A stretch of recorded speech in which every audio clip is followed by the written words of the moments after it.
Allora, oggi siamo qui nel comune di Treviso per raccontare un po' quello che sono i progetti di Camminare per la Vita e l'evento di quest'anno del 29 settembre, domenica. Torniamo a camminare in centro a Treviso come le prime due edizioni, siamo all'8ª edizione partendo dal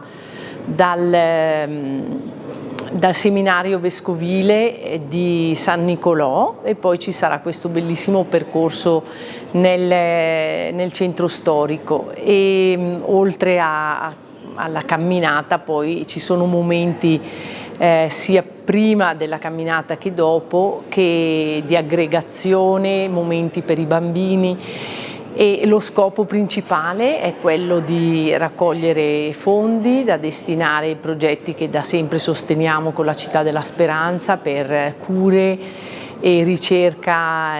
per le malattie, diciamo, in ambito pediatrico. E poi sosteniamo altre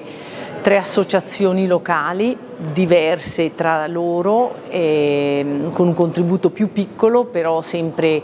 è importante appunto operare sul territorio e dare un aiuto e un messaggio importante. E il messaggio importante è anche quello che stando assieme, camminando, si possono condividere davvero momenti molto belli e noi aspettiamo più gente possibile perché è con la partecipazione che sosteniamo questi nostri obiettivi e progetti importanti. C'è un evento bellissimo, ringrazio veramente Deborah e tutti i partecipanti di questa grande manifestazione che avrà 2 percorsi e che ci consentirà di rivedere Treviso sotto un'altra luce. Io spero di superare il record dell'anno scorso,